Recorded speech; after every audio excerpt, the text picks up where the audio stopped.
Hello, everybody. Thanks so much for joining us today. We're going to be bringing Don out at about 5 after the hour and get things going. A reminder that, as always, this is a free show. Do not feel obligated to tip, but any donations will be shared with tonight's partner. There are links going in the chat for that right now. Thanks for your patience. We'll get started soon.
Hello, everybody. Thanks for joining us. We're going to get the show started in just another minute or two.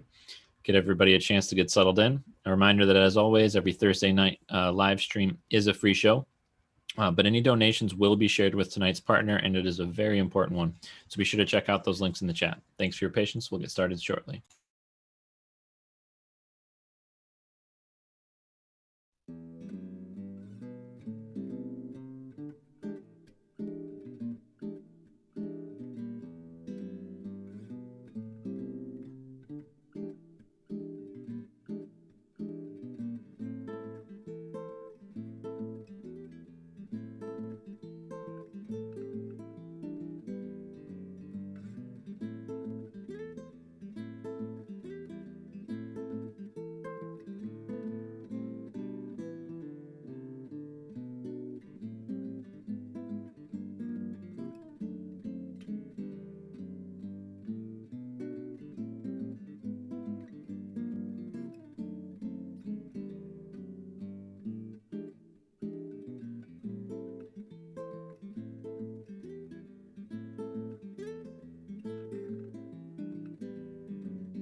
Hello everyone. Hi. Go like this if you can hear me. Hey, there you go.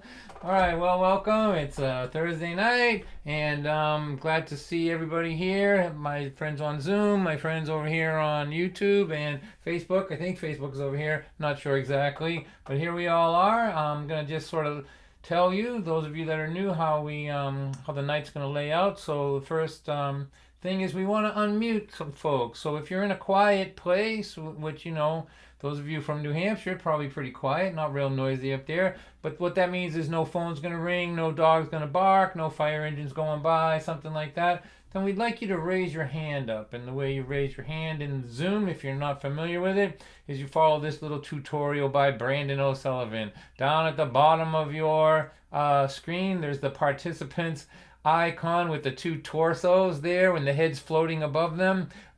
Click on that, it opens up, and down the bottom here or somewhere in it is the blue hand of freedom, the blue hand of power. If you click on that, it lets us know that you feel like you're in a quiet place, and we would like to unmute you. So right now we just have one or two here. There's a couple there. So we'd like to get as many people as we can unmuted. So let's see what we can do. There's a couple more, just because this way we can, I can hear some laughter and some applause and like that, and it helps the show not feel so isolated. So we got a few there. So yeah, let's unmute Jerry's thing there. So that's 1, 2, 3, 4, 5. That's not too bad for beginning. So this is how we're going to test it. So I'm going to count to 3. Those of you that are unmuted, I want you to laugh at the end of, like you just heard, the funniest thing you ever heard. So I'm really counting on you, all you unmuted people. See, 1, 2, 3. Go ahead, laugh. There you go. It's an interactive Zoom concert now, ladies and gentlemen. So the rest of you, Stephen and Kali and all these guys, if you want to be unmuted, you can raise your little blue hands, and Brandon, our technician, will monitor this as the night goes on. So don't worry if there's a little noise, he'll unmute you, and if you need to be muted again, unmuted again, just reach out to him and he'll take care of that for you. So that's sort of how we do the Zoom part of this show. It also streams out to Facebook and to YouTube. What I'm going to do now is I'm going to introduce Retha, who is who is a prevention specialist at Starting Point, and she's going to talk to you a little bit about our partner tonight and what we are raising awareness and money for. Then she's going to introduce our a young man who's going to open the show for us. He's going to introduce me. I'll play till about 8:20 or so. Then we're going to have an after party. And in our after party, we have some special guests coming in from all parts of the country for a little song circle. So you're welcome to stay for that as well. So please welcome somebody that I've been friends with for a long time who does tremendous work in this world. Her name is Retha Stoddard. Please, a nice round of applause for her, please. Ooh, thank you. Thank you. How nice to hear people. It's been a quiet couple of months. Thank you, Don. Thanks so much for helping us create some awareness for Starting Point specifically, but for the issues of domestic and sexual violence, stalking, and human trafficking that occurs all over the country. Starting Point is located in the White Mountains of New Hampshire. It's a rural area. And we received more than 6,000 calls last year, and we've seen an uptick of calls and unfortunately of lethality. So situations during COVID have been even more difficult. Isolation certainly is a tool of the abusers. So we've been very concerned about people not being able to get out and get in touch with us, but we are getting quite a bit more calls more recently. As I said, we're a little agency in northern New Hampshire, but there's agencies like ours throughout the country. And so I hope that if you have an opportunity to make a donation today, that you're able to do that for us. If you're somewhere else in the country, I would suggest that you look for your local crisis agency and see what they need for help. It doesn't have to just be a check. It can be goods or volunteering or something like this, just creating awareness. This really does make a huge difference. We offer 24/7 services crisis intervention. We have a shelter. We have a housing program. If the court or the hospital call us, we dispatch advocates to attend to victims in the moment of whatever they're going through. There's only 6 of us doing the direct service work in our area, and like I said, we had over 6,000 calls last year. So it's important for our advocates to have good self-care, and an evening like this is part of that self-care, being able to be reminded that there's joy in the world when we spend all day on the other end of a line that could be a life or death situation. You can't do it. I've been doing it for 10 years. You can't do it without being able to have a belly laugh every now and then, and be reminded that there is song and story in the world. So seems a funny combination, or not so funny combination, to have a crisis center and Don White come together on a Zoom, but it's actually not only a yin yang, but a perfect combination, because it truly is part of the healing. My work is very critical, and it's very heavy, but there's great joy in it too, watching somebody move from victimization to survivorhood. And a huge part of that is to be able to remind them that there's joy in the world. So Dawn and I go back and forth thanking each other for the work that we do. Of course, I get lots of kudos because it seems like it's really difficult work, and at times it is, but I also appreciate with my full heart that we have Dawn White in the world. So if you want to learn more about Starting Point, please go to the link and ask for one of us, and we're happy to come to your civic group or to your network of friends and do something like this, maybe to just create more awareness and talk maybe more about the complexities of domestic violence. For instance, why we don't just ask people why they don't leave. There's about 110 reasons why people don't leave. One of them may be that 85% of our domestic homicides occur when people do try to leave. So it's not always the easiest thing to do. So if you want to learn more, we're happy to do that. But tonight, I think what I want to do is unplug and feel the joy of music, song, and comedy. And the first bit of music that we've got coming is somebody pretty dear to my heart. I have known him his entire life. I remember him at 2 years old telling story, and he only knew 2 words. He just kept saying, and then, and then, and then, and the rest of it was gobbledygook. We have no idea what the story was, but I am pleased to say that he has since developed quite a vocabulary and a beautiful storytelling in song. So please welcome Kali Stoddard Amari. Thank you very much, Andre. Oh yeah. The auntie part I forgot to mention. Yeah, I'm gonna play a song called Fisherman's Secret.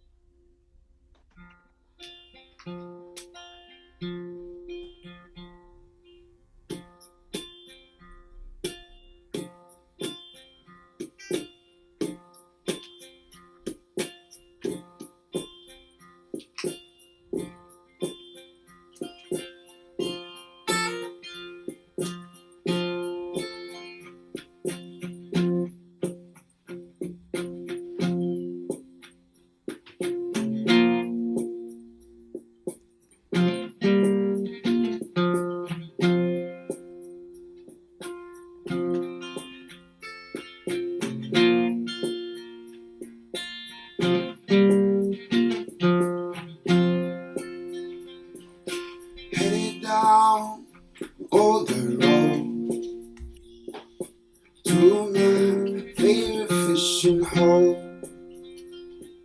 The back of the Cadillac's packed with tackling pole.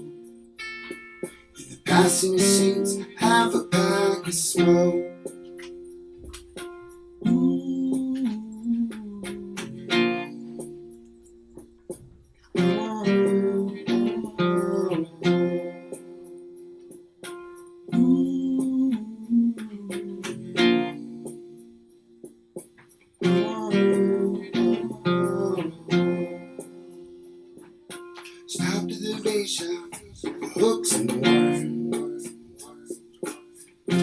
friends telling stories in turn. They ask me for my secrets, when will they learn? A fisherman's secret's hard to earn.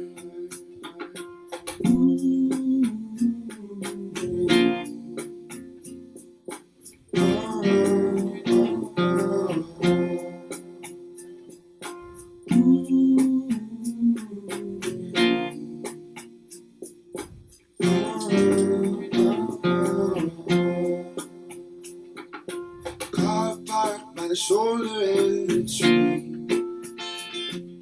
A little ways into the hidden bend in a babbling creek. Follow it for a while where the water loses steam. There's a pool no ordinary fool can see. Tossing a line just a little upstream. Under logs a brook trout about 16. In this place there's quiet and there's peace. One can escape time, catch and relate.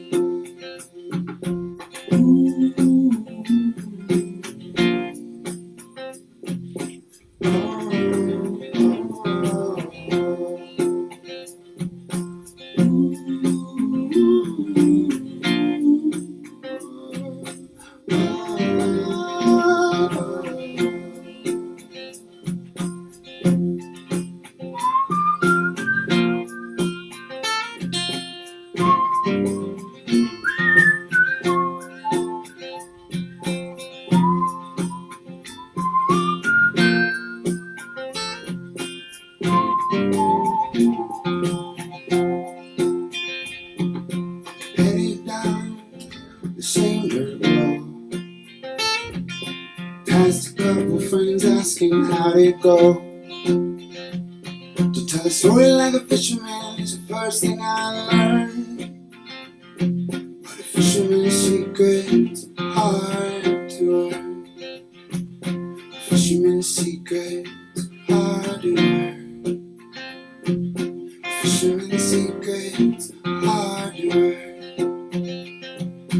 Fisherman's secrets hard to earn. Fisherman's secrets hard to earn. Fisherman's secrets hard to earn.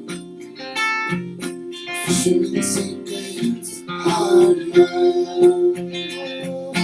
Fisherman's secrets hard to earn. Fisherman's secrets hard to earn.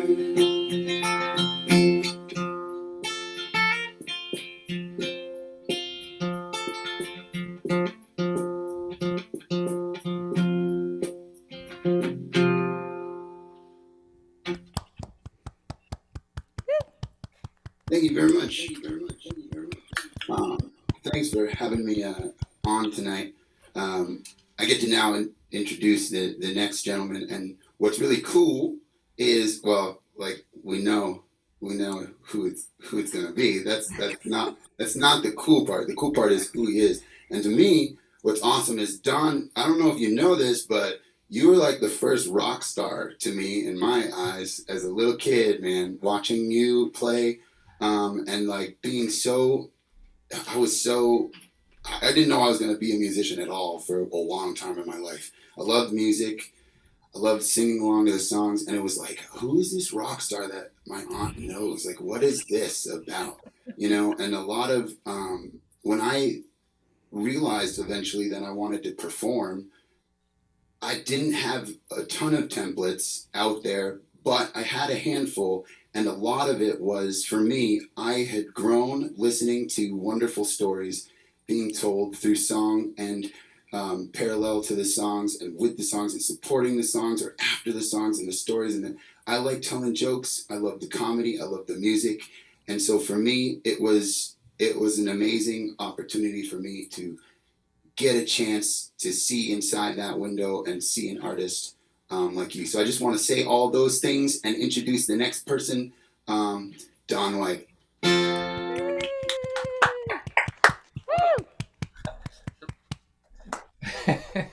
Thank you, Kali. That was wonderful. Let's hear it again for that young man, setting a nice tone for this evening. Beautifully done.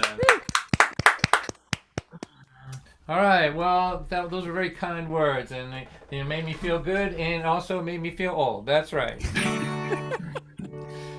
An old wife and a husband. They had a shiny little kid. When that kid turned 16, you won't believe what he did. He smoked a lot of marijuana. He snorted cocaine too. He told his parents he was gonna drop out of school.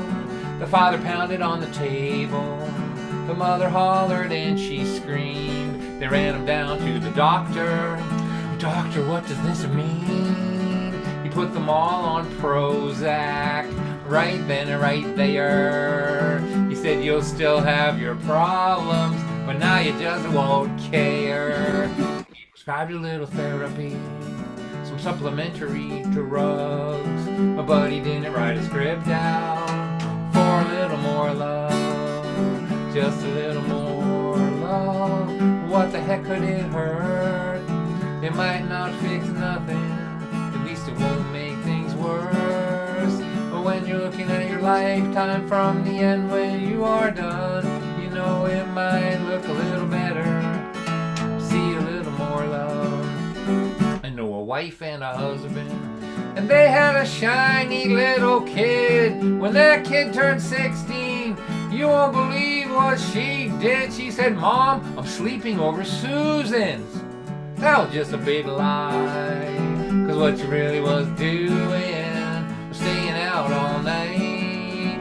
And when her parents found out, they cried boo-hoo-hoo. And then they called the radio talk show. They asked him, what should we do? He said, send her off to boot camp. That was his advice. It was good for his ratings, but it wasn't very nice. Just a little more love. What the heck could it hurt? It might not fix nothing, at least it won't make things worse. When you're looking at your lifetime from the end when you are done, you know it might look a little better, see a little more love. I can see that you're a tough guy. You won't be pushed around. You're not gonna take it. You're good at putting your foot down.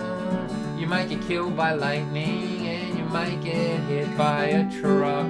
But if you are not that lucky, you might just wind up spending years in a rest home without a whole lot to do.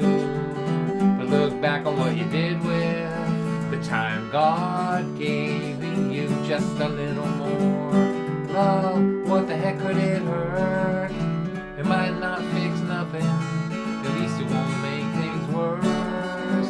When you're looking at your lifetime from the end when you are done, you know it might look a little better. Big, rough, tough guy to see a little more love. It might look a little better, see a little more love. Woo! Hey. And the crowd goes wild. The crowd is going wild. Here's a song, pretty new song. Just keep practicing because eventually I'm going to be able to take my wife out somewhere. I've got $300 bills that are all brand new. They are begging me to think of something cool to do. How about I'll take you downtown and spend them all on you? I don't want to stay home tonight. We have worked so hard for so many years, built a home, a life, a family, and 2 careers. Saved our money for the future is here. I don't want to stay home tonight. I can't stay home again tonight. I can't stay home again tonight. I can't stay home, can't stay home. I can't, I need you and me, how it used to be every week. On Friday night, there is so much history that only we can see. Can't stay home again tonight. Me Billy and Michael, Johnny, Richard, Ruthie, and Joan all had bouts with cancer last year. You know, if cancer was a man, I'd punch him in the throat. I don't want to stay home tonight. 'Cause time isn't sentimental, it doesn't seem to care about your plans or your hopes and dreams. It just keeps track of your minutes, then it wipes the slate clean. I don't want to stay home tonight. I can't stay home again tonight. I can't stay home again tonight. I can't stay home, can't stay home. I need you and me. How it used to be every week on Friday night. There is so much history that only we can see. Can't stay home again tonight. Well, I know we can't party like we did before. Can't stay out till 4 in the morning no more. But the house is paid off and the kids are all grown. What the hell have we been working for?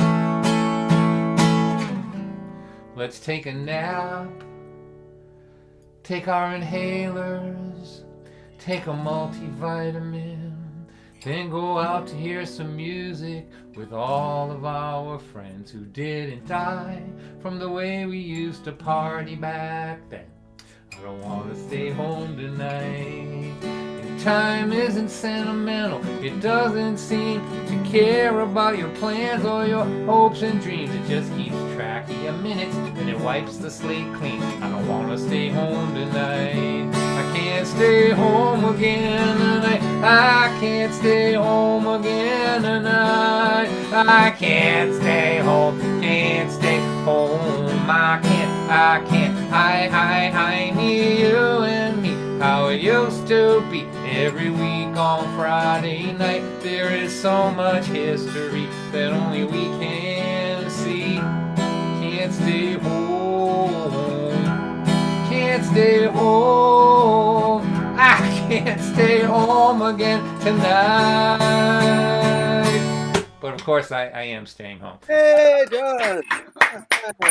Hey, Neil, it's good to hear ya. Anybody that wants to be unmuted, raise your blue hand or ask Brandon in the chat to unmute you. We'd like to hear you through this thing. So, Kali, before I know you had something to do, I'm going to play something for you, though. Can you hang around for 1 second? Oh yeah, I'm here until right up to when I have to go. So I'll be here. So here, I want to play this for you. This is a song that I wrote for a bunch of my friends who were not friends, but you know, I've worked with a lot of people in their 20s, and you know, sometimes I think people my age are I don't like the way that they put off this idea that you should have been there back then. Do you know you should have been there in the 60s? I was there in the 60s. It was, you know, some of it was good, but a lot of it was horrible, you know. So I just kind of wrote this song for people coming up, to just remind them to do like what you're doing. Find your own place. You know, be aware of what happened before you, but don't be chasing backwards. You know, go forward. And so also, for those of you that don't know who Ram Dass was, Ram Dass plays an important part in this song. Ram Dass, his name used to be Richard Alpert. He was hanging around with Timothy Leary in Cambridge at the Divinity School in the 60s, giving LSD to people as like a homework assignment. You know, take this, see if you find God, write a paper on it, come back. You know, he was that guy. But he turned out to be this really interesting fellow, Baba Ram Dass, and he wrote this book called Be Here Now, which was sort of required reading for all of us hitchhikers in the 70s. So those are the things that you need to know in order for this to mean something to you. But I just wanted to play this. So it's called Woodstock Memories.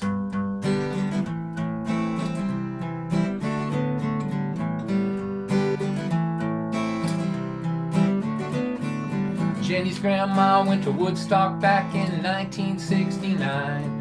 She keeps her ticket stub and a chunk of mud at her house in the little shrine. She was always the girl in the hippie dress twirling at the shows by the Grateful Dead.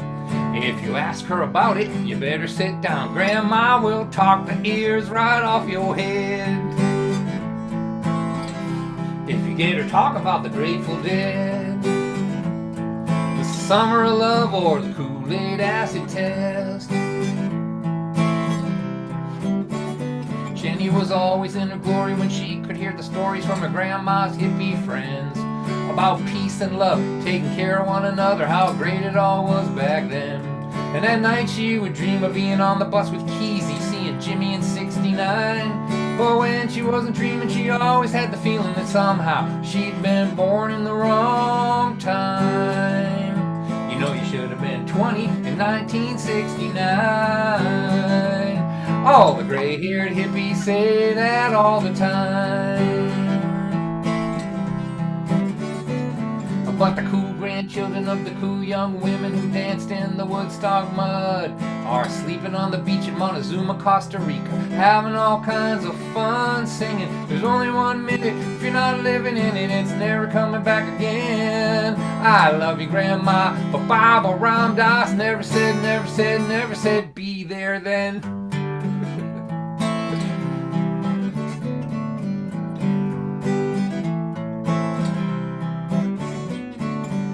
It's gonna take a big leap of faith if you really want to find your tribe. Those were the first words Jenny heard in a song that she found online. And that summer she drove all the way to Minnesota to the Shangri-La Festival. And there they all were, all the people like her who grew up believing that they were all alone. They said, hey girl, welcome home. Because the cool grandchildren of the cool young women who danced in the Woodstock mud are driving down the road all the way to Minnesota, having all kinds of fun singing. Jimmy and Jerry are dead and buried and they're never coming back again. I love you, Grandma, but Baba Ram Dass never said, be there then.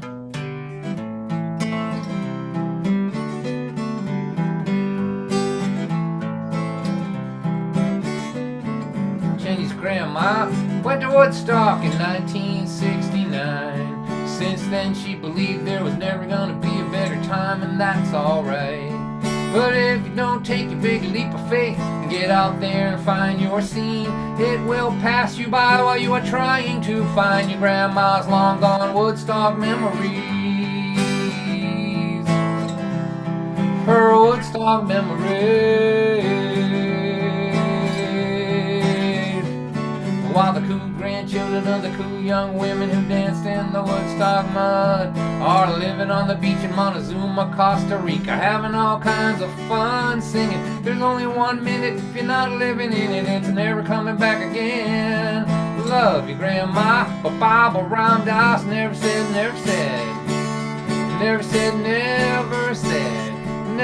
be there then.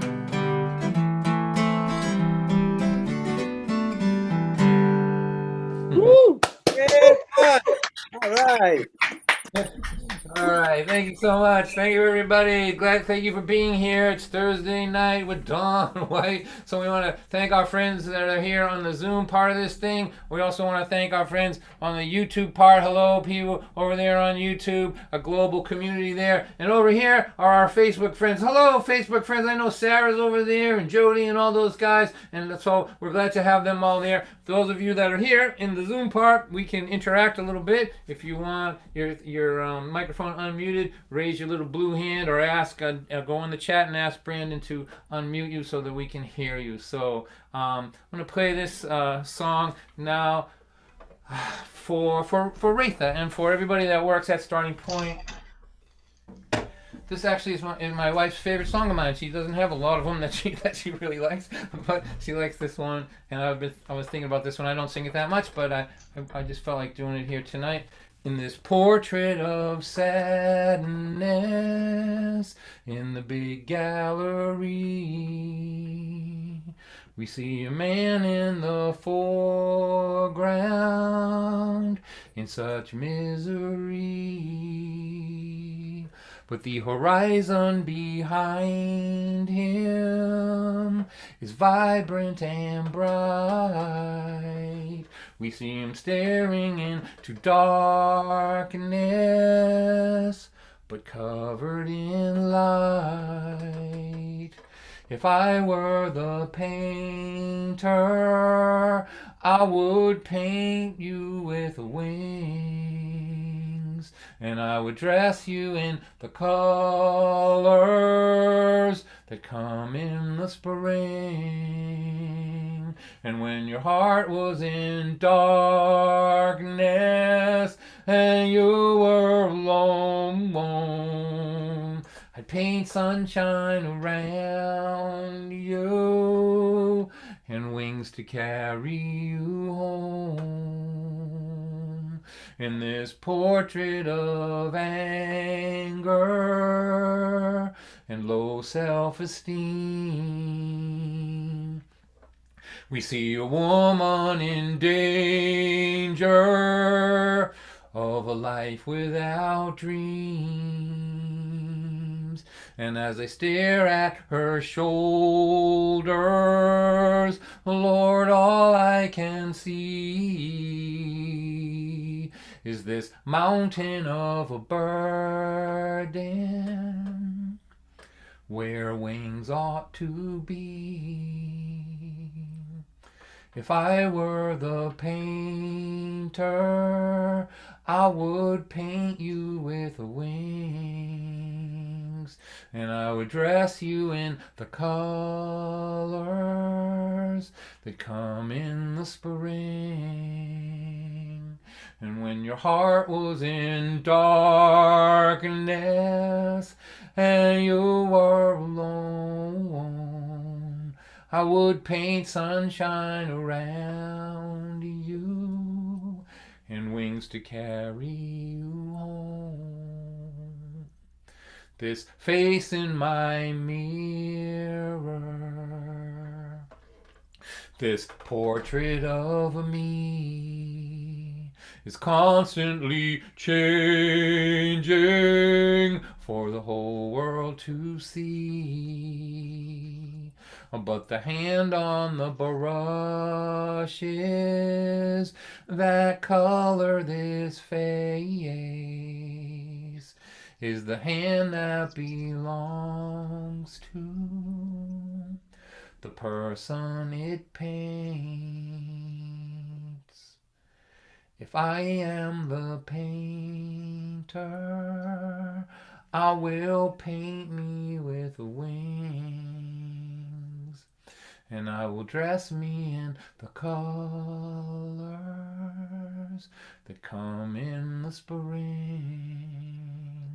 And when my heart is in darkness and I am alone, I will paint sunshine around me and wings to carry me home. I will paint sunshine around me and wings to carry me home. I love that song, Don. Thank you, Come Nick. on. All right. Beautiful. This is the worst. How was the comedy show? It was the worst comedy show.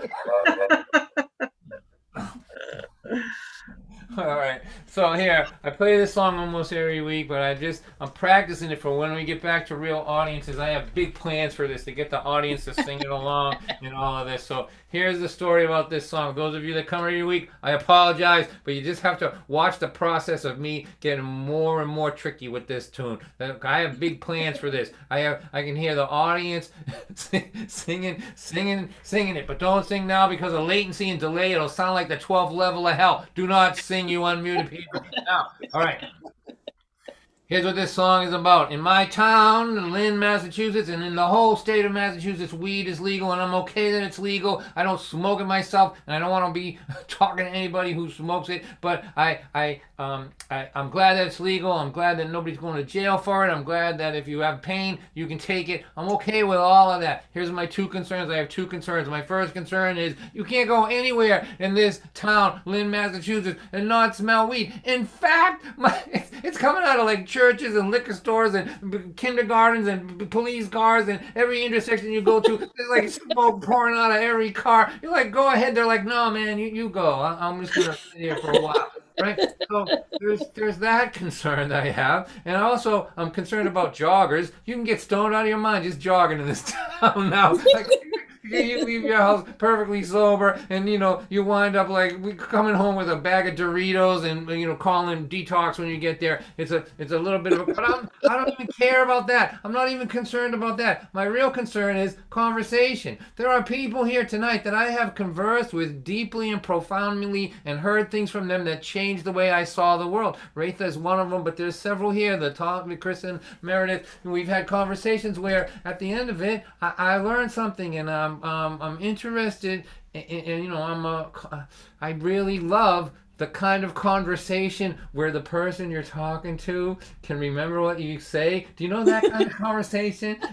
Are we familiar with that kind of it? Well, I'm really fond of it, and I believe with the fact that this stuff is everywhere, right? Like my backyard, my neighbor is growing it. It smells like a skunk patch in my yard. Like I can't even sit in my yard and not smell weed anymore, right? So again, I'm okay with all that, but for those of us who love focused conversation, I think we're in for a stoner zombie apocalypse. I think we're gonna have to go underground. We're gonna have to have like speakeasies, like we'll call them speak coherently easies. That's what we'll call them. It'll be like a secret password. Hey, Joe sent me. Be one of those things. So here we go. Here's my song, and I know I'm on the wrong side of this. Everybody thinks it's great. Again, I don't care about it. I'm glad it's legal. Just don't talk to me when you're under the influence of it. I would rather hit myself in the head with a hammer. Honestly. Okay, here we go. I sat around with, and don't think that like I don't know that square 15 is firing up, square 13. Look at this smoke in all these different squares here tonight. And hello everyone. I'd say it's all good. It's all good. I love you, all of you. Don't worry about it. But here we go. I sat around with a bunch of stoners. I listened to them talk all night long. They were sure that their conversation was deep with meaning. They were wrong, 'cause when you smoke it, it makes you stupid. I thought you knew it, but I was wrong. We're not having a conversation. This is nothing at all. My friend Harry lit up a fatty to celebrate my brand new job. I watched his brain float out of my window. He left me talking to an empty blob. 'Cause when you smoke it makes you stupid. I thought you knew it, but I was wrong. We're not having a conversation. This is nothing at all. I have to get into character for this part, so let's picture. For me, it would be like 1976 or something. We're in somebody's mom's basement. They're away for the weekend. There's so much smoke in the room you can't see across the room, and your best friend, is across the room. You see him through the haze, and you can tell by the look on his hazy face that he's gonna say something deep. He's gonna be deep and meaningful because he's 22 and he's having deep thoughts, deep under the influence thoughts, and so he gets this serious look on his face. His eyes get droopy here. I gotta droop my eyes a little, and I gotta slow the song down to stoner speed here. Wait a second. That's still too fast. How about this? There you go. Stoner speed tempo here. Then he speaks. This is what he says. What if our whole life was just a dream, man? What if we're dreaming this right now? I forgot what I was just saying. Let's order pizza. Pizza. Wow. 'Cause when you're smoking, it makes you stupid. I thought you knew it, but I was wrong. We're not having a conversation. This is nothing at all. It cures glaucoma. It cures insomnia. Some people say that it is a cancer cure, but it does not cure incoherent conversation. That's for sure. Hey, God. I got high just listening to it. I just listened to it. That's good. Let's order pizza. Everybody, come on. You can do that. Let's order pizza. All right.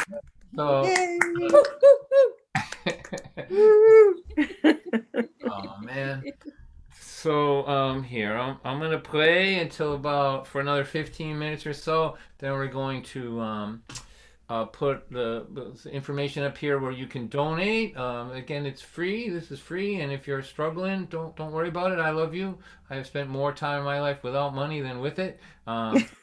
Much more actually, and you're always welcome where I am, all of you. And when we go back to playing in regular public areas, and you don't have any money, if you're out of work, you just call me, send me an email. You can come to the show. I don't want you to feel uncomfortable. But if you're doing okay, any money that you donate tonight part of it will go to the Dawn White Ramen Noodle Fund, a very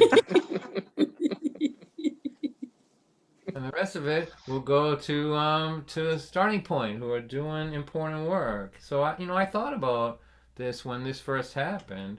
I thought about my friends who are alone or in bad situations, and so I do that. I'll call. I have a Rolodex, like I have an old man, like an actual Rolodex. See it? Look like that. Like it's got ink, paper, and all that. It probably belongs in a museum, but I'll just every couple days or once a week maybe, I'll just flip through there and look through and find somebody that I know is alone, and I'll give them a call. And I'm telling you, it's a small thing that you can do with the humble telephone, and it makes a difference. You may be the only person that person talked to this week or this month, and I think we need each other. Isolation is very bad for human beings, and if you weren't doing well before this all happened, chances are this didn't help anything. So I don't want to preach or anything, but just a little suggestion there. Here we go. Our kids are grown, they're both in their 20s. They live at home, they are never gonna leave. And why should they go? They've got it good here, Their food, their phone, their rent is free. They would have to be out of their minds to leave. But I was thinking, what if things were different? Living here at home with you and me. What if we decided we could act like they both did when they were in their teens? So wake up, mama, climb out of this window. I have got the key, let's steal our daughter's car. We will both get really drunk and we'll put a big dent in her trunk. And we'll drive real fast on the thoroughfare. If we get a speeding ticket, hey, we won't care. We'll be the ones up all night acting wild. They'll be the ones up all night worrying. Wake up, mama, climb out of this window. Come on out, be 16 with me. Picture our kids calling all of our friends up and asking them if they know where we are. Of course, all our friends will lie and say they ain't seen us all night. But we'll be standing right beside them while they're on the phone, smoking, drinking, and carrying on when we come strolling home on Sunday morning.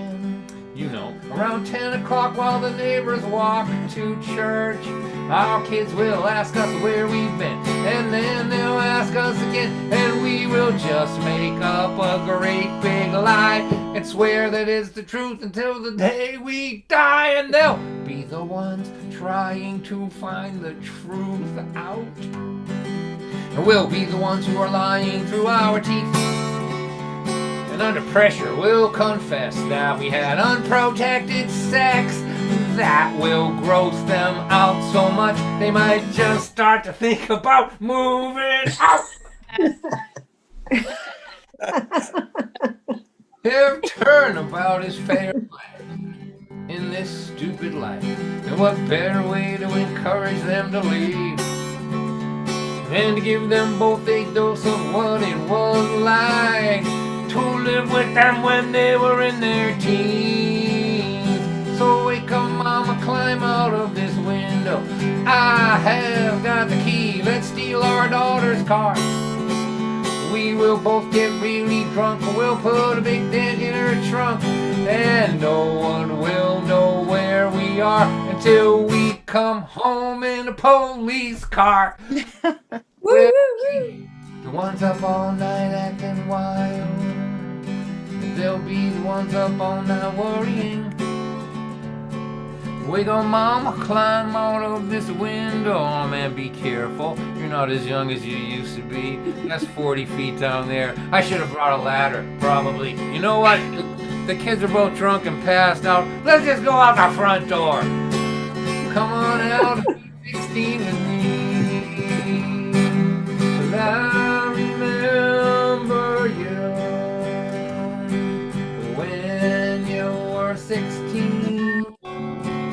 You were the most beautiful thing that I had ever seen.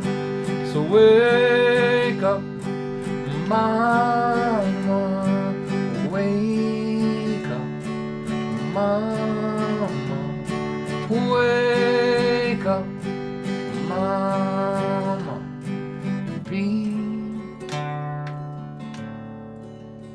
16 with me. All right. Nice. Very nice. Very nice. Awesome. Perfect. You know, what you're experiencing here is something that I invented with my pal Brandon here. I decided that I could not perform online if I couldn't hear people laughing and applauding and yelling at me in between songs. I just couldn't do it. Like I tried a couple of times. I get to about 3 songs and I just click the thing off. I'm like, I'd rather go to bed. I'd rather watch TV. So we figured this out. It took a long time, but I'm so happy to hear you all and to feel like we're connected. We're creating the illusion of connection here, and it's good. You know, what we lost really was community. You know, that's what we lost. And so here I'm gonna play this one tune, and then we'll have just a short break. And the break is not an intermission. It's just like it's kind of like passing the hat. It'll be 4 minutes or 3 or 4 minutes. And if you can donate, that's great. If not, don't worry about it then. I'll play till about 20 past, and we have a fantastic after party. Chris and Meredith Thompson are here. I mean, Chris and Meredith Thompson, this is going to be their first time performing, as far as I know, since COVID came. And I just can't even wait. I can't even wait. I'm going to rush through my stuff just to get to that. And I see Reggie Gibson is here too. Reggie Gibson is somebody that I have so much respect for that guy. He's one of the best performers I've ever known in my life, and he's going to help us raise money for Starting Point and to show us what he's up to. And then I think around 8:30, my friend Reggie Carpenter is coming. So this is the night of the Reggies as well. And she's just an extraordinary storyteller. So we have good stuff coming at the end. But if you've got like a long ride home or something like that, don't worry about it. You can get a head start. That's right.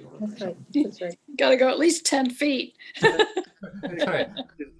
Right. If it's a long walk down the hallway to the living room, you don't have to come to the after party. You can go ahead and get a head start on that. I understand. So this is a new song I wanted to play, and what I did over every Thursday, people come all the time. They've watched me sort of just grow this song. I played it when I only had one verse, and so now it's pretty together. And again, I want to send this out to Ratha and everybody who works on behalf of other human beings. So this is a song I've always wanted to write. It's about this idea. I feel like it's a really underappreciated miracle that people are raised by parents who have problems and aren't able to raise them right. You know, the parents are alcoholics or drug addicts or have mental health issues, and so the children are not really nurtured or raised or shown kindness or generosity. But somehow, one of the 5 children or 1 out of 10 children figures out how to be kind, generous, and nurturing to their children, without ever having been shown it. And you see it's common. It's not, you see it a lot. If you look in your circle, you'll see somebody who raised themselves basically and didn't know what generosity of spirit was by example, but somehow through a voice in their own heart or some other means, they figured out how to do it and pass it on to the next generation. And I just felt like they needed a song. So I wrote this song here. So Brandon, when we go to the intermission, I think I want to show the public service announcement tonight. So Got it. I've got that. So I'll play this song. We'll do a public service announcement, very important one. It'll be about 2 minutes, and then we'll have information up for you to donate if you want to help out, and then I'll be back and we'll go from there. But here we go.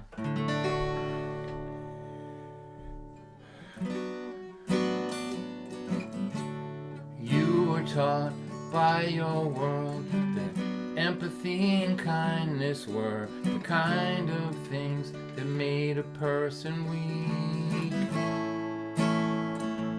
They said push and grab and fight every minute of your life and trample those between you and what you believe you need.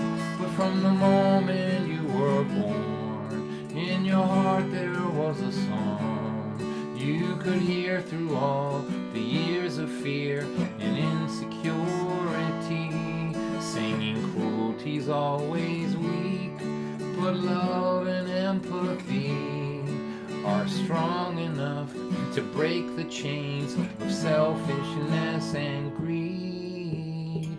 Gentle is the strongest thing to be. It's not the color of your eyes, nor your hypnotizing smile. It's not any of the many things that everyone can see. It's the way you always knew what they told you wasn't true. It's how you made yourself the person that they taught you not to be. That's what makes you beautiful to me. You know it is not your fault that heroin and alcohol made them both too ill to give their children what they really need. But it sure would have been nice to be encouraged once or twice, to feel safe at night or have a life with just a little normalcy. But from the moment you were born, in your heart there was a song you could hear through all the years of fear and insecurity. When you feel hatred in your heart, you just remember who you are, and that underneath the weight of hate, your heart cannot be free. Forgiving is the stronger thing to be. It's not the color of your eyes, nor your hypnotizing smile. It's not any of the many things that everyone can see. It's the way you always knew what they told you wasn't true. It's how you made yourself the person that they taught you not to be. That's what makes you beautiful to me.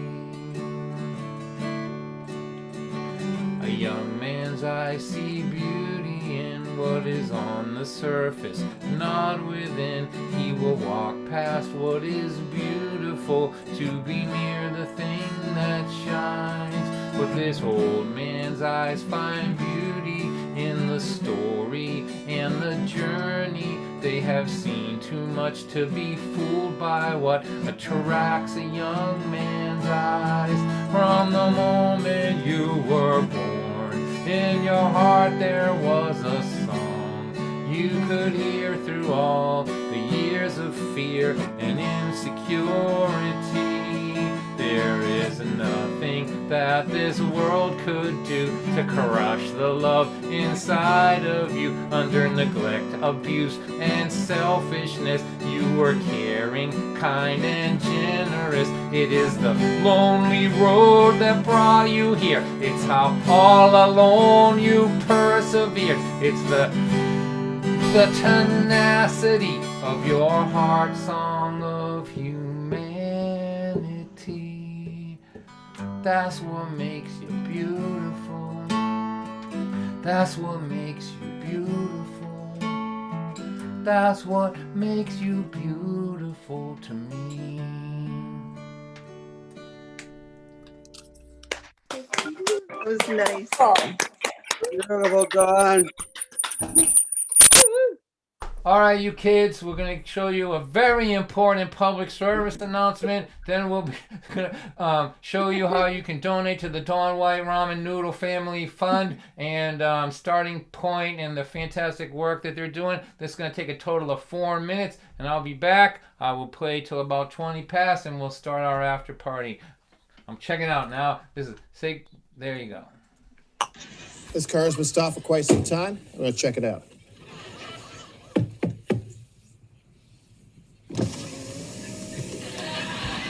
Excuse me, have you been smoking any pot today? No. Well, you've been stopped here for 15 minutes. Can you tell me why that is? We're waiting for the stop sign to turn green. How high are you? Hi, how are you? No, I said, how high are you? Hi, how are you? This cop is so friendly, babe. Okay, I am going to have to conduct a pot sobriety test. Oh, man, I'm too high for that. Blow into this? Hey, is that a breathalyzer? No.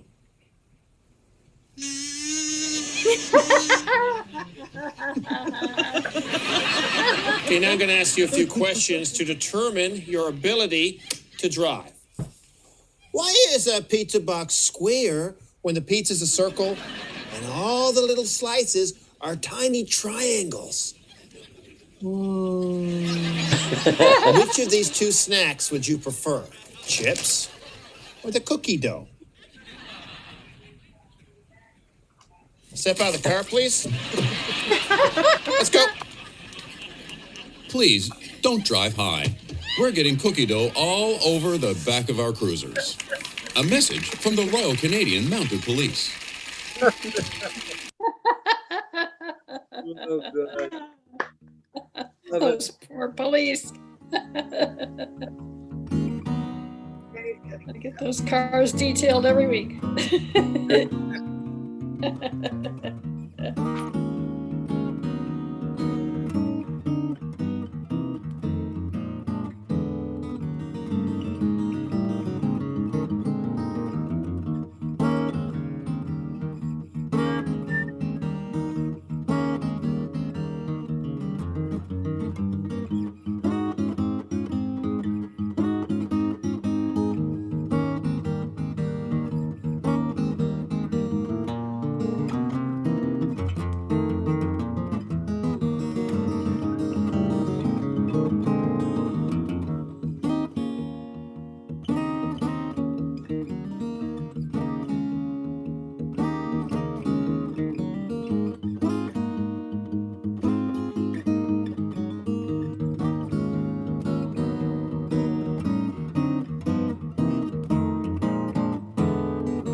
All right, kids, welcome back. Thank you for those of you that donated. I appreciate that. And if you can't figure out PayPal and Venmo and all that, you can write a check to the information that's in the chat here too. So, Brandon, can you make sure that the folks that are on YouTube and Facebook know how to join us over here on Zoom for the after party if they want to? Yep.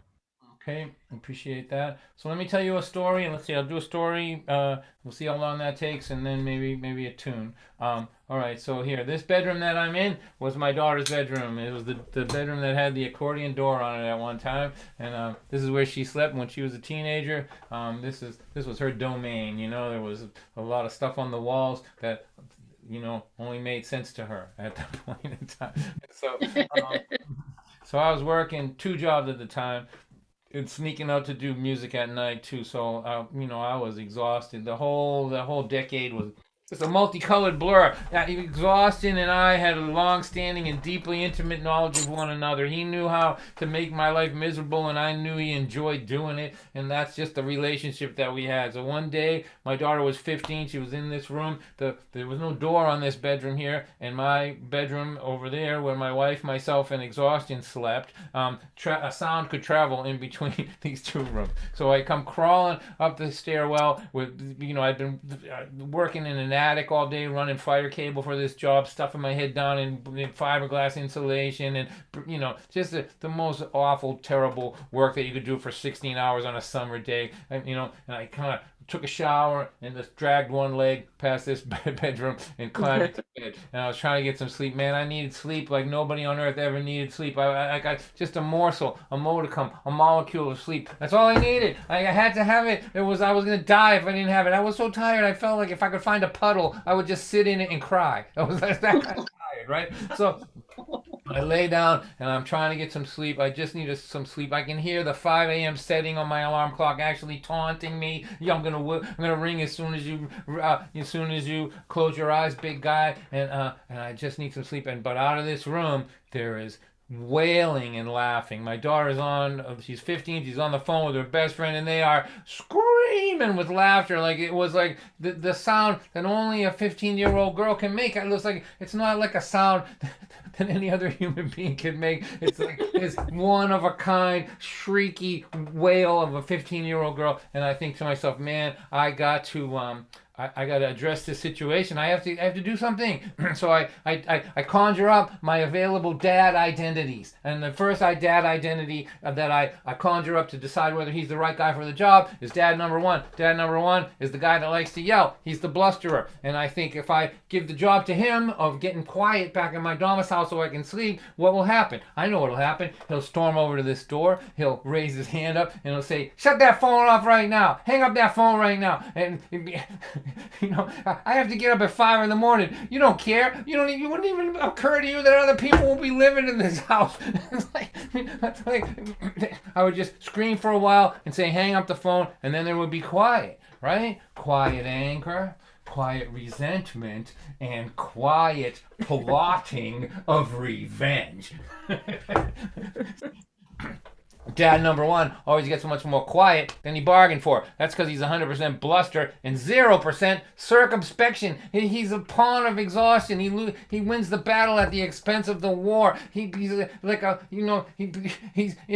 a constant cycle of explosive bravado, followed by the need to have to apologize for it later. So I decide maybe dad number one ain't the guy for the job. I conjure up dad number two. Dad number two is still a pawn of exhaustion, but he lacks the will to fight. Instead, he's a pleader. He's a pleader. His method would be to speak in a defeated monotone, and he would walk over here and he would say, "Ariel," that's my daughter's name. "Ariel, please, if you love me, if there's any love in your heart for me at all at this moment in time, please take the telephone and go downstairs with it." And although he's sad and kind of emasculated, if he gets the job done, at least he won't have done it in a way that he'll have to apologize for later. So I think dad number two is the man for this job. So I conjure up my defeated monotone. I roll it around in my mouth. I'm getting ready to get out of bed and come over here and take care of the situation when a hitherto unknown door in my mind opens up, and out walks dad number three. He speaks. Dad number one is a jerk, and dad number two is just weak. The problem here is not with the sounds in this house. It's with the way you are choosing to hear them. And I think to myself, great, dad number three is a philosopher. I say, "Is this going to take long? I really need to get some sleep here." He tells me to shut up, and he continues. "Let's take a look at what we actually have here, Don White." That's right, I'm on a first name basis with my imaginary dads in my mind. "Let's take a look at what we actually have here, Don White. You're about to take action that will curtail the sounds of laughter in your home. Is this really what you want? Don't you know that the sounds that happen in a home are part and parcel of the memories that are created there? And that quiet is what happens in a home when you are alone in it. Be careful how much of this you ask for, Don White." And then he says it again. "The problem here is not with the sounds in this house. It's with the way you are choosing to hear them." And then I get it. Like, I totally get it. It's like one of those moments of like where a wave just washed over me and I had a complete understanding of what was happening. And I asked myself this question: what kind of a father can't go to sleep to the sound of his daughter laughing? And then instantly, it was as if the asking of the question initiated the metamorphosis. All the sounds coming from my daughter's bedroom were transformed. They became music. They became summer rain. I laid back and let them all wash over me. All the pores in my body opened up and absorbed them, and I drank in the miracle of my daughter's teenage laughter. It was magic. It was giddy. It was a sound so complete that it was as if each one of her molecules was laughing. It was all one glorious symphony, light and lovely. And she sang me to sleep with laughter, and I dreamed. Oh man, I dreamed the dreams of a happy man. I dreamed of music and little birds on delicate breaths of wind. And in the morning when I woke up, I wasn't just reborn, I was renewed. I was a new thing. The thing that I was when I went to bed was not there. I was brand new in the morning. And I laid in bed and I thought about the home I was raised in. And I wondered if I had the inclination or the wherewithal to count them, if the memories that I had of people laughing would outnumber the memories I had of people yelling. I thought about that for a minute. I climbed out of bed. I walked over to this doorway right here, and I gazed in upon my daughter, her sleeping figure, beautiful and at peace. And I whistled a line from her favorite pop song. I put on my work boots that still had insulation on them from the attic I was climbing in the night before. And I walked down the hallway out to my work van, and I started my day. Ta-da! Yeah. Good job, Dad. Good job. Here's one for Dad. All right, so I'm going to end my portion of this thing. I want to thank Ratha and everybody and thanks for people who donated and all of that. So I'm going to play this song. We'll throw the information up again in 1 second if you feel like you want to donate. Those of you on Facebook or YouTube, come on over here and join us if you want, or you can watch from over there. We'll keep the stream going and we'll have a little after party. I'm going to play this song for everybody involved in Starting Point, but the residents, the people who are using the services, and the people who work there, and for everybody in this world who believes in people when they're not well enough to believe in themselves. It's a noble endeavor. I have so many people that I know and that are fans of mine and friends of mine do this. They do it on a small scale and on a big scale, but I want you to know that I appreciate you. This is called Angel in Pieces, and thank you. We do this every Thursday night. It's always the same Zoom information. Drop by. We're creating community here. We're creating it. We're doing our best to use technology to create the most important thing that we lost, which is a sense of all being together. So much love to you. Much love, much love.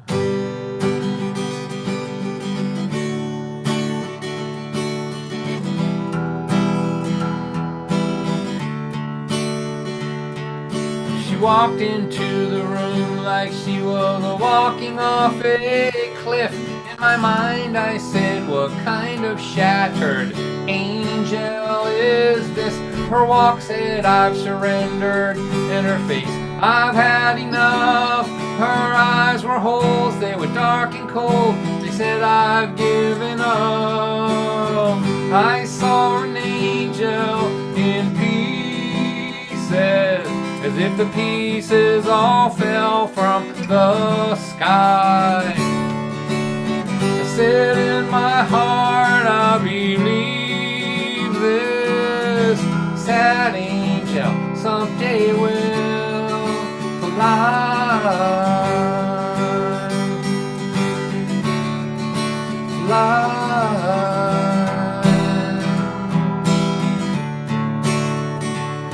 You know, life rains down so hard upon some people that we know. It tears their faith and their hope away, and they walk around like ghosts, and we see them as they are breaking.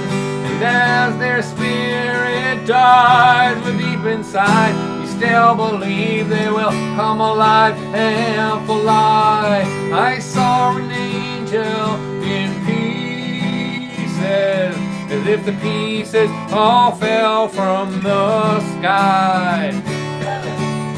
I said in my heart, I believe this sad angel someday will fly.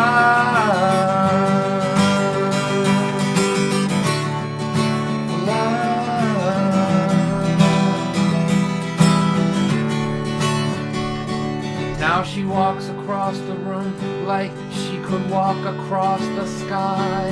And those old dark eyes are so alive, they set the room on fire. This is no shattered angel, I say to myself. I feel Zuzu's petals, I hear one small bell.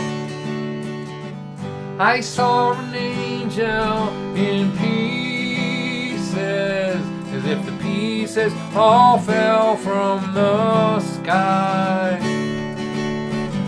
I said in my heart, I believe this sad angel someday will fly.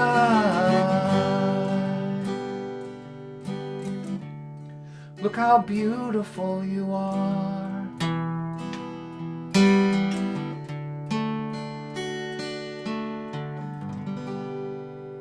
Thanks for another great Thursday. Woo! Beautiful. The crowd goes wild. Thanks. The crowd is going totally wild. There's some going on in square number 13. You can't believe right now. All right, now.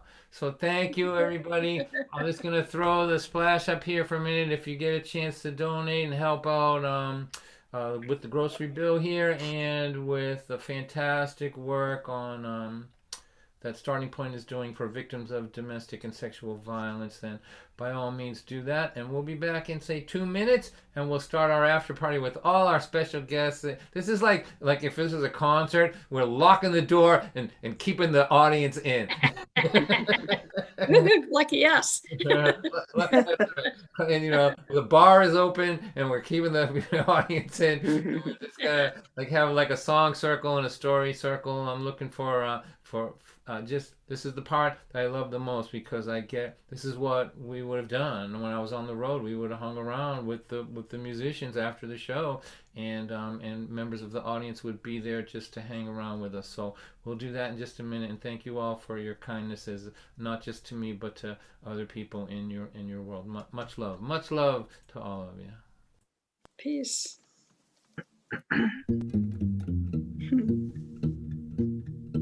Such an awesome guy. Oh, totally.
I'm so excited for our after party here. Brandon, will you keep an eye out for Reggie Carpenter? She said she was gonna pop in around 8:30. So just let me know if she shows up. Will do. And so I want to start our after party now with two friends of mine that I've performed with for years and years, and they've sung on my albums, and I just, one of the great joys of my life is performing with them. And it took them a while to get their sound together for this world, but they worked really hard on it, and they're gonna sing now. And these. Let me just talk a little bit about them. So unmute yourselves, Christina, and can you do that? Yeah. So this is Chris and Meredith Thompson. They are. So we're not hearing you, so you need to. Oh, maybe you can hear us now. Oh yeah, there you go. I'm sorry, that's my bad. My bad over here. So, so these guys are twins, as you can tell, and they sing so beautifully together. And you keep an eye out for them. They have some shows coming up. We're going to put their information in the chat room so you can, now that they're finally online. And this, ladies and gentlemen, is their first time performing online since the beginning of this stupid pandemic. Let's give them a nice round of applause, Chris and Meredith Thompson. Thank you so much. All right, so we're gonna start with a song, actually a new song, and this one's it's about, it's all getting darker, and it feels sometimes like it's dark in many more ways than just one. But this song is about keeping on turning to the light. So here we go.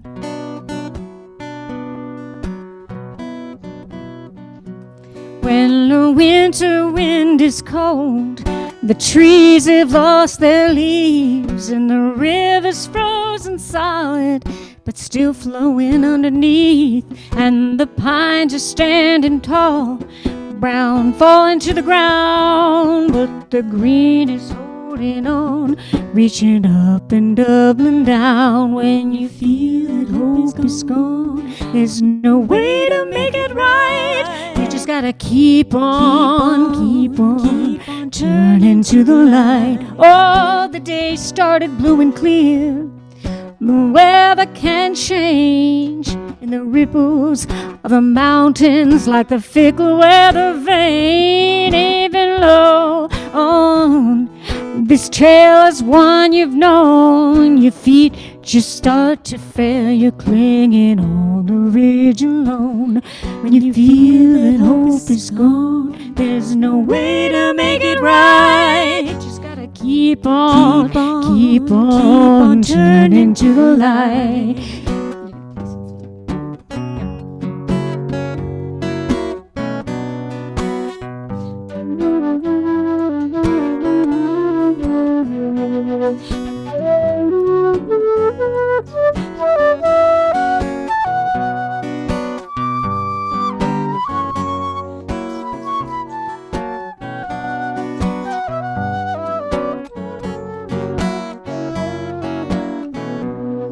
There's a whistle in the dark, in the whiteout searching line, frozen at the edge of hope, refusing to leave it behind. You of you'd had the chance to watch the breaking every piece, to be the anchor or the phoenix, the angel or the lost. When you feel that hope is gone,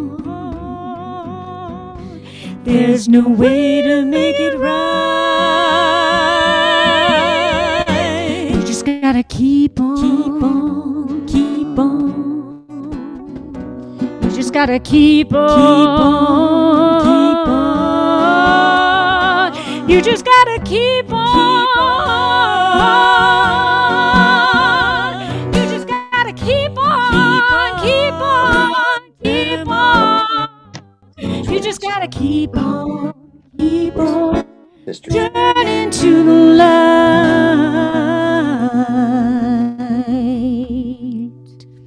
Yeah. Beautiful. It's a new one. So, awesome. Always taking a chance on the new stuff, right? Man, what a debut. That was awesome. Yeah, so thinking about, how like sometimes it feels like everything is just not, is a little dark, right? Chris was saying this, but like the earth is kind of always turning towards the light, right? So this idea, the other one I was thinking about the other day was the sun is rising somewhere. Somewhere.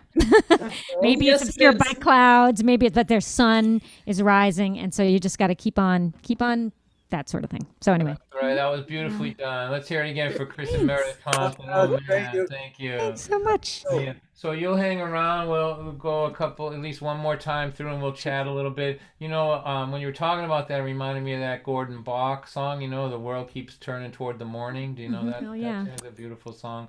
Thank you so much. It's so great to hear harmony. Oh man, have we missed harmony in this stupid, online world of all the things people singing together? It's like the rarest bird that there is in the world right now. So you guys hang on, and we'll chat in just a minute, and we'll let people know where you're going to be and what you're going to do. So now I want to introduce somebody that I'm so grateful to him for stopping by. You know, in my world is a mix of music and poetry and storytelling, and it's all kind of wrapped up in this one person at a really high level. Like, you know, he's as good at all of those things as anybody that I know. And also, you know, I like all of that, but really the fact that he loves Shakespeare is the most important thing for me. And so I want to try to welcome, and please make this gentleman feel welcome. We are really privileged to have him here. This is Reggie Gibson.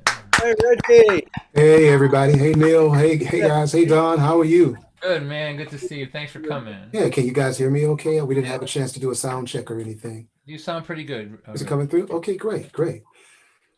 Want to do something for us? You got something in mind, or? I do. How did you want to do this? Did you want to go through a round robin, or you just want me to just do some stuff right now, or what do you want? Well, you know, if you need to scoot off. No. I do want to see the Thursday night fight. That is, you know. Punch and Judy. Little political pugilism going on, you know.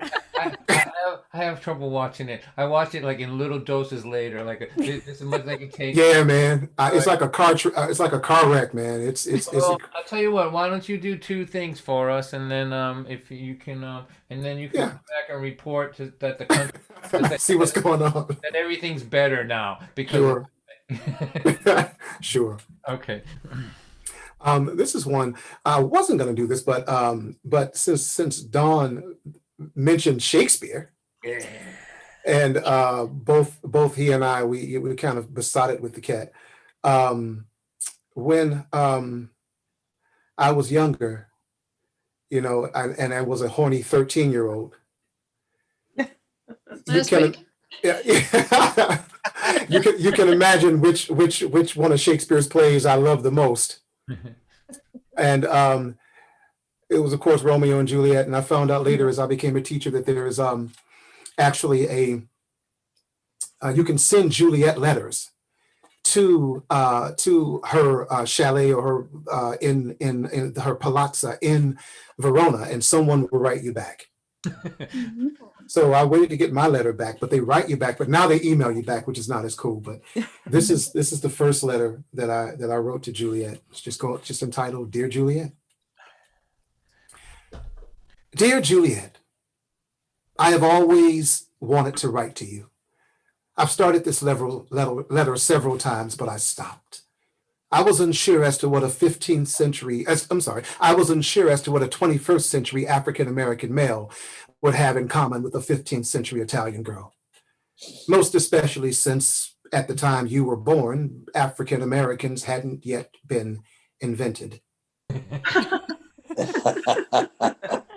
I suppose it also would have been difficult to get a letter to you, knowing how your kinsmen feel about conversations between you and men of which they do not approve.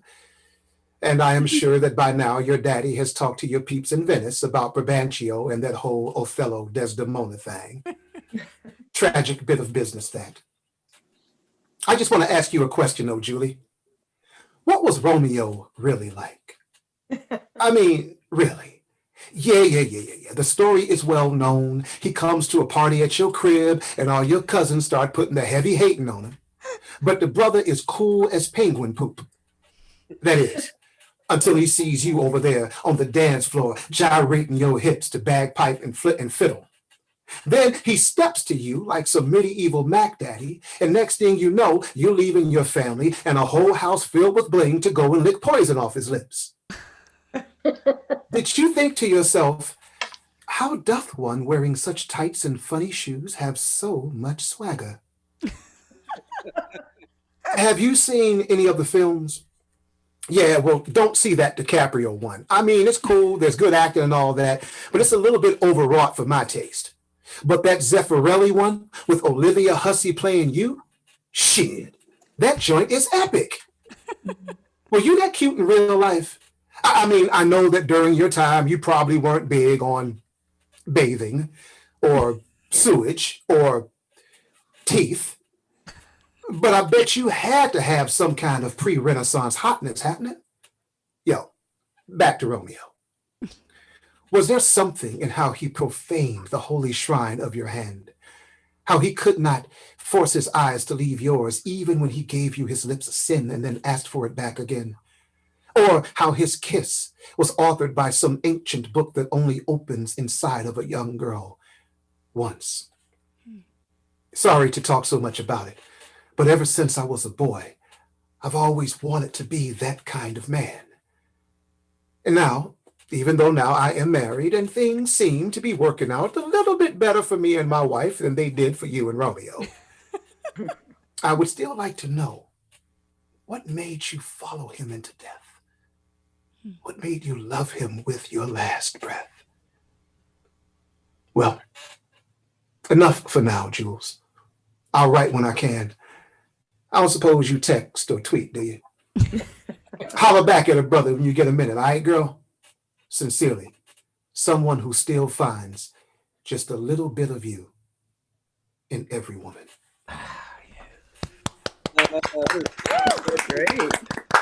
Great. Wow. That's neat. Let's see if this will work.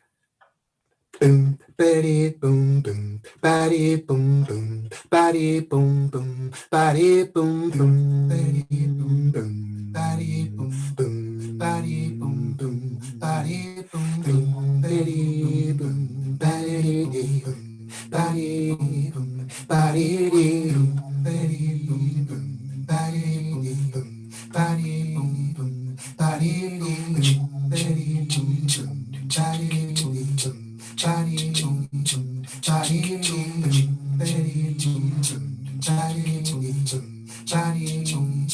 Johnny, shall I compare thee to a summer's day? Thou art more lovely and far more temperate. Rough winds come and shade the darling buds of May. And summer's leaves have altered shorter days.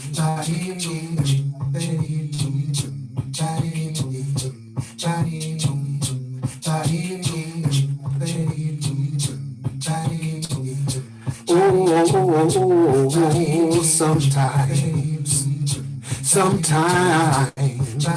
too hot the eye of heaven shines, and often is his gold complexion dimmed, and every fair from fair sometimes declines, by chance, or nature's changing course untrimmed. But thy eternal summer shall not fade, nor shall you lose possession of that beauty which thou owest, yeah, nor shall death brag your wondrous in its shade.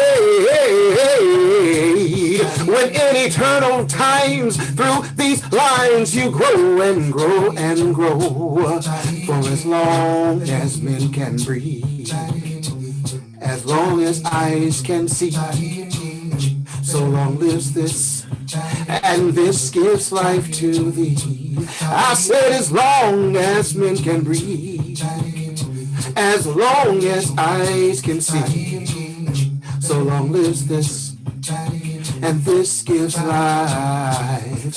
Oh, hey, sweet,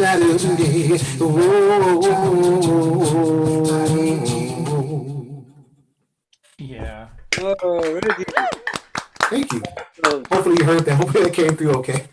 That was great. William Shakespeare, sonnet 18 for Don.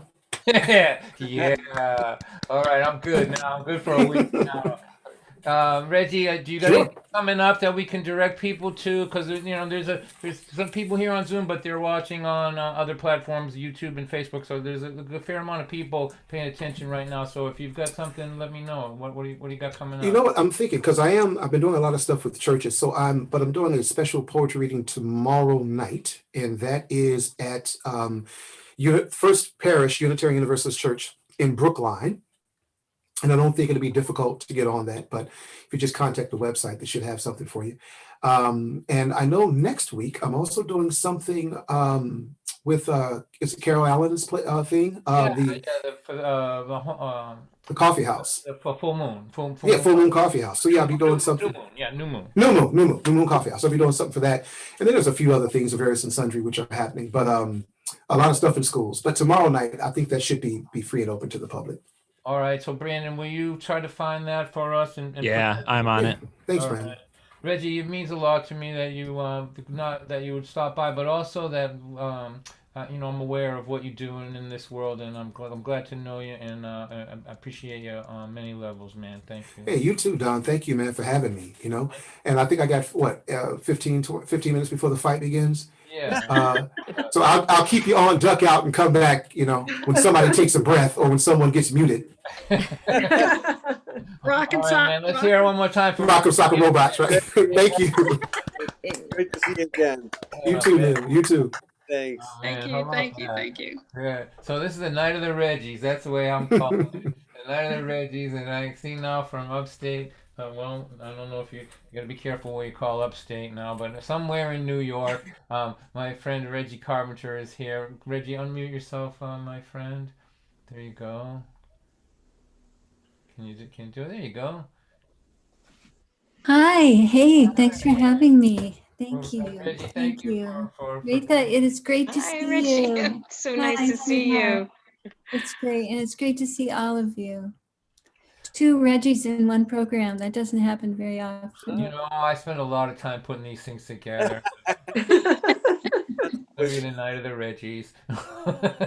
I was so moved by his. I'm not sure that the thing I had thought of telling, now I'm kind of going, But I was thinking about Starting Point and the great mission of helping women, helping women who really need help, and helping families who need help. And so I thought I would tell, and since it's almost Halloween, I thought I would tell a story that a man came up to me once and said, after I had told it, he said, "That's a man-hating story." And I said, "No, sir, that's a resourceful woman's story." So here we go. Old John Kelly is dead. Old John Kelly is dead.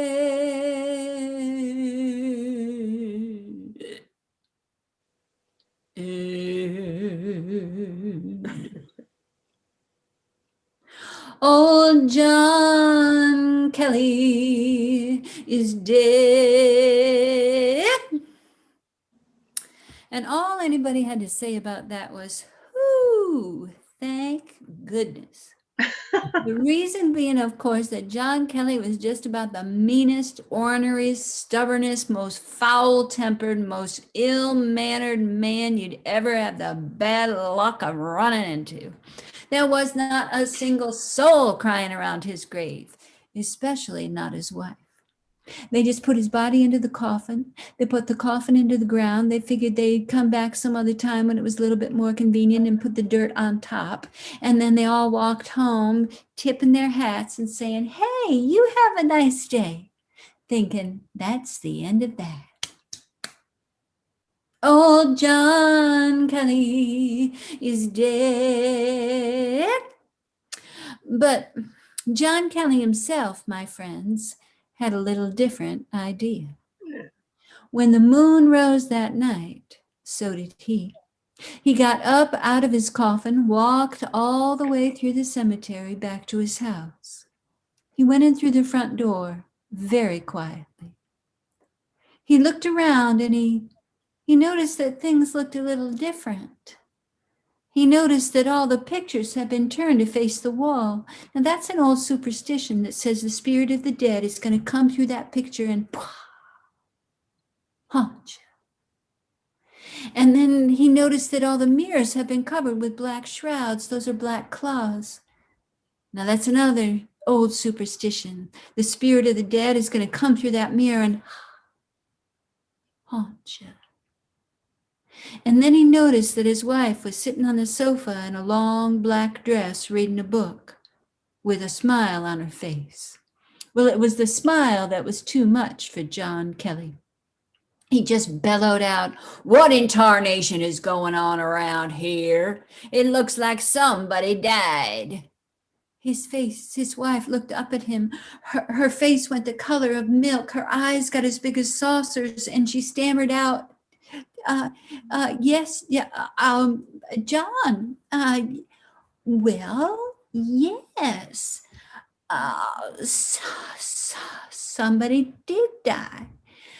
And I am very sorry that it is me that has to break it to you. But it was you. Me? That's funny. I don't feel dead. In fact, I feel pretty good. Well, I don't mean to hurt your feelings, John, but you don't look good. You look dead. Now, why don't you go and lie down in your coffin like those other very nice dead people do? Woman, I ain't dying till I feels like dying, and I don't happen to feels like dying just yet. So get up and let me sit down.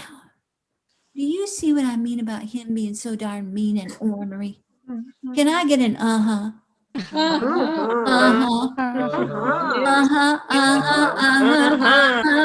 Oh, John Kelly is dead. Well, John Kelly sat down in the rocking chair and he started to rock back and forth and back. Crickety crack, he broke his back. And as John Kelly was rocking, oh, now this is the disgusting part, so I'd like you to lean in. He started to rot. Oh, now at first it was just a little bit. It was just like getting one of them skin treatments, where it kind of sloughs off. But then after a while, big chunks of flesh started to fall right off of his bones. And in one day alone, he lost his nose, his ears, his eyes, his cheek, and his chin. And you know that very sensitive part of your inner thigh right there? He lost that too. Well, there wasn't a whole lot left of John Kelly but a skeleton just rocking in a rocking chair. And every day his wife would go and get a broom and a dustpan. She'd sweep up the pieces of John Kelly and throw them out of the window. And then she'd think to herself, how in the world am I ever going to get rid of this guy? Oh, John Kelly is dead. Well, as luck would have it, one night they were sitting in the living room. Now, John was in his usual spot in the rocker, reading the sports page. And the widow Kelly was in her usual place on the sofa, reading poetry. She happened to like Emily Dickinson a great deal. She liked the one that said, "The woods are frequently pink." When there was a knock on the door. Well, the widow Kelly got up. She walked down that long hallway. She opened up the door, and standing in front of her, with a fiddle under his arm, was none other than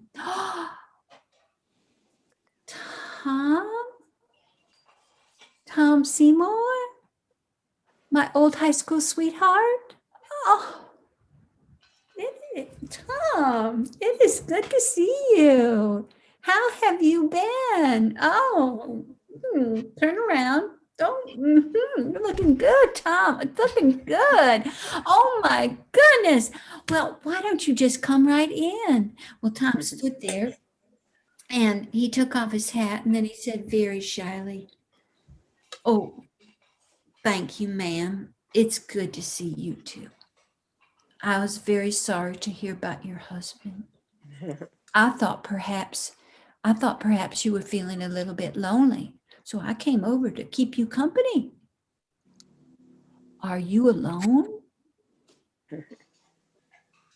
Well, sorta. Come on in, come on in. And she dragged him down that long hallway. Well, no sooner had he sat down in the sofa when he just jumped back up again because John Kelly bellowed out, well, if it isn't Tom Seymour, have you come to court my wife? Well, take her. She's way too bony for me.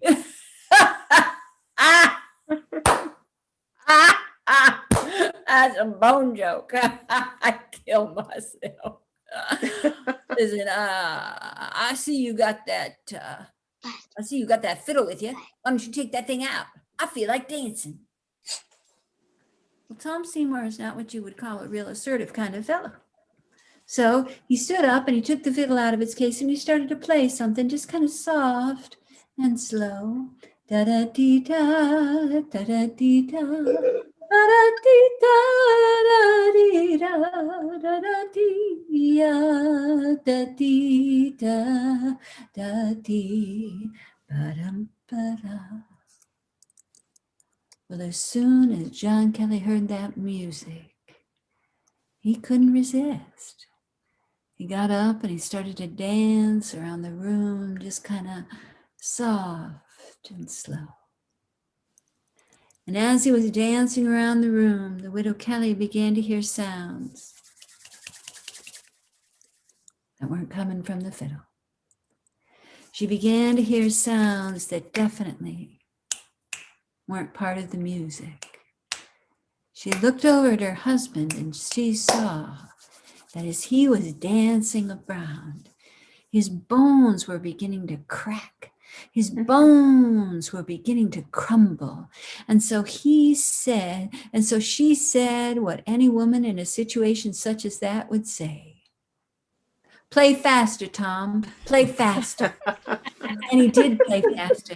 And now John Kelly's fingers were snapping and his toes were tapping and his knees were knocking as he was hip-hopping around the room. Oh yes, said the widow. Oh yes, said the widow. Play faster, Tom, play faster. And now he did play faster. And now John Kelly was starting to whirl and twirl. And she said, oh, Tom, play as fast as you possibly. Tom, why don't you impress me with your prowess and play just as fast as you possibly can? Well, they started to play so fast there was smoke coming off of the fiddle, flames flying up off of the fiddle, and John Kelly now was nothing but a great white blur flying around the room, whirling, twirling, hipping and hopping, and then all of a sudden they heard a great big snap. John Kelly's head flew right off of his backbone and came to rest right in the middle of the room. It was twirling around like a top. His teeth was chattering and he cried out,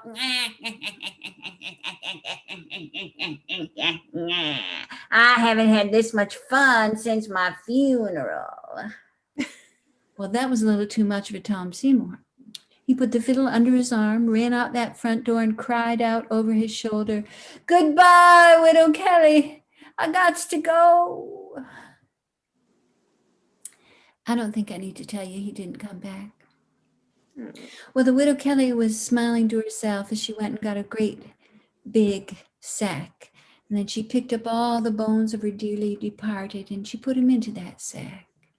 And then she walked by the light of the full moon all the way back to the cemetery. She got to John's grave. She dumped the bones into his coffin. And then she mixed him up in the wrong order so he couldn't put himself back together again. You know, he's going to try to do it. Then she closed the lid, she put all the dirt on top, and she tamped it down nice and hard. And if you would have been there, like I was, you would have heard the widow Kelly singing to herself as she walked back home. Sing it with me, if the spirit moves you. Old John Kelly is dead. And that was the end of that. Yeah, beautiful. That was great. Beautiful, Reggie. Thank you, thank you, thank you. Thank you so much, Reggie. Do you have anything coming up? I know you just did an event recently with Noah and all of them. What do you have? Well, I've got this, I started this series called Untold Stories, Strong, Sassy, Silent No More. And for those of you who go to storytelling festivals, you'll know that they can be sometimes extremely conservative.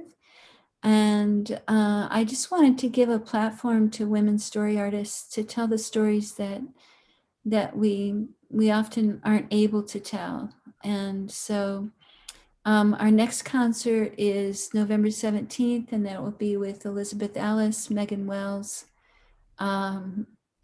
Donna Washington, and Milby Birch. And it's going to be wonderful. But on Saturday night, I am doing for the Snake River Storytelling Festival, we're having spooky stories. And that's going to be just wonderful. There's a lot of great tellers coming up on that. So yeah, that's going to be great fun. Well, Richie, you know I love you. You're one of my favorites. So people Me can too. find out by going to your Facebook page, and that's the best way to do it. Let's hear it one Yeah. more time for Reggie Carpenter, please. Thank you. You're And is welcome. Ritha, is there a place where we can donate to you guys, or? Yep, it's in the chat. If you Right go in the chat. Yep. Yeah. Oh, okay. And when these crazy times are over, we hope to have you back in the area, and And we'll pick up where we left off. You know I love you guys, and I'll be there. All right, thank you, Reggie. All right, you guys, take good care of yourself. Bye All now. Okay, so Kristen, Bye. if you want to do another tune for us before everybody jumps off to watch the Friday night fight. I got a feeling I got to go man the crisis line when that comes Oh, yeah. We'll need it. We'll need it. Sock 'em, roll us. All right, I'll let you go ahead and do it. And thank you so much for being here. And with your information is in the chat too about your Passim show and other stuff, right? Yep. Is it in the chat? I don't. Yep. Well, I think Brandon will get it in the chat. So Meredith and I will perform. Yep, it's in there. Thanks so much, Brandon. We'll perform at Passim, but here for Passim, a benefit for Passim Center of Music on Sunday, November 7th. Sorry, Sunday, November 8th at 7 p.m.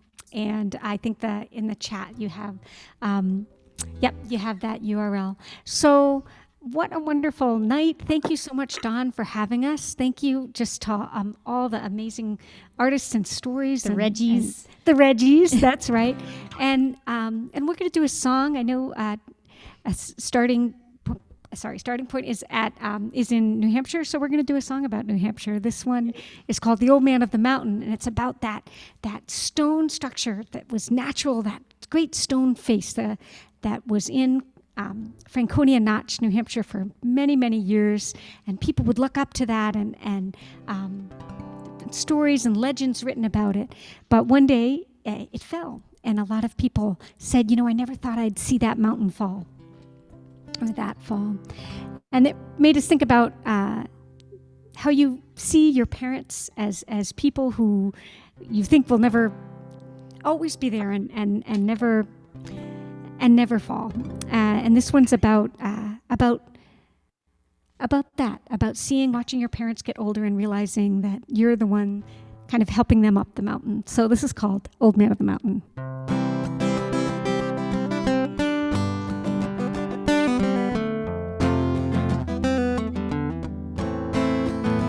My old man, he told me about the ways of the sky, how the wind weathers the mountains as the time passes by. You can take the ropes and tethers, you can anchor to the wall, but you'll never stop that fall.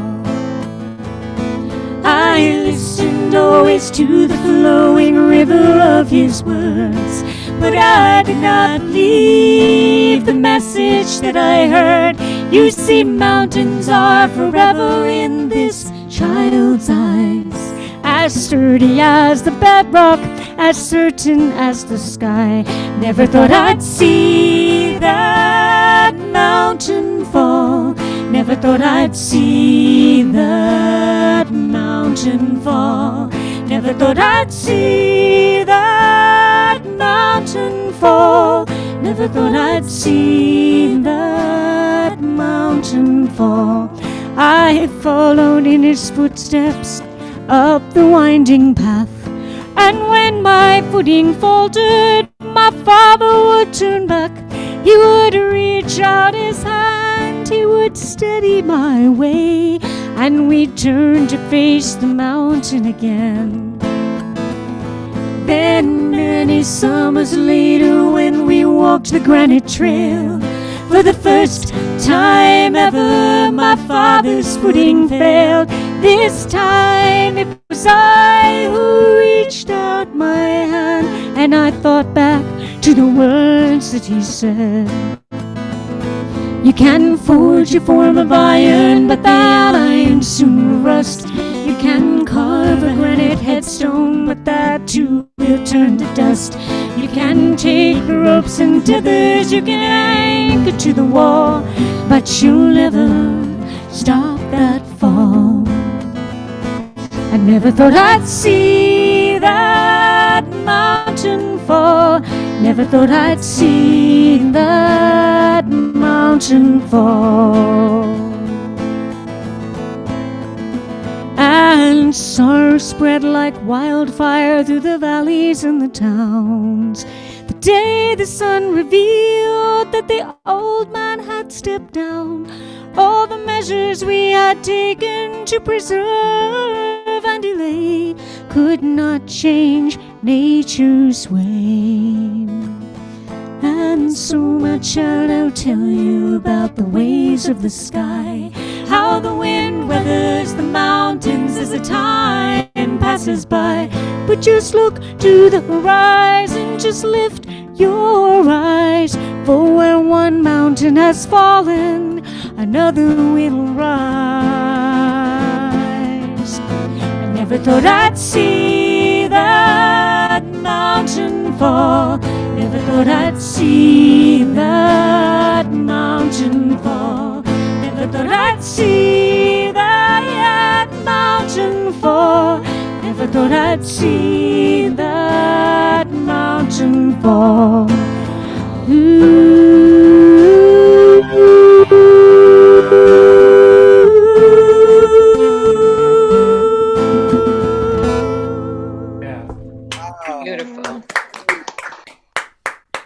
Thanks for having us, Don. So great to see you and to hear you again. You're my favorites, of course, and just so glad that you've got your tech together. So now I know I can find you and hear that beautiful harmony when I want to hear it now. Yay! All right, one more time for Chris and Meredith Thompson's debut online. All right, well, I can feel the pressure of everybody wanting to go watch that stupid idiot. And, go ahead and do it. I love you. I'm not watching it. I can't. I don't have enough reservoir in my body to do it. I'll read about it later, but there's no reason to hang around here. No, I know Carrie, you're really involved in the damn thing. So thank you for staying, and I'm gonna sign off, I think. So thanks a lot, everybody. Let's hear it for Chris and Mary Thompson, Reggie Carpenter, Reggie Gibson, the Night of the Reggies, Kali Stoddard, and Ratha. I love you so much, Ratha. Thank you so much for all that you're doing in the world, and thank you all for supporting live music and all the good things that are happening out in the world. So we'll Thanks see so you much, later. Don. Yay, Don! Woo! Thank you. Thank you. Next week, Tommy and Marlene, that's your anniversary, right? Right? So, what, 2 years? 2 years married? Is that it? Yeah. Yeah. You gotta unmute yourself so I can hear you. But go ahead. Don't be afraid.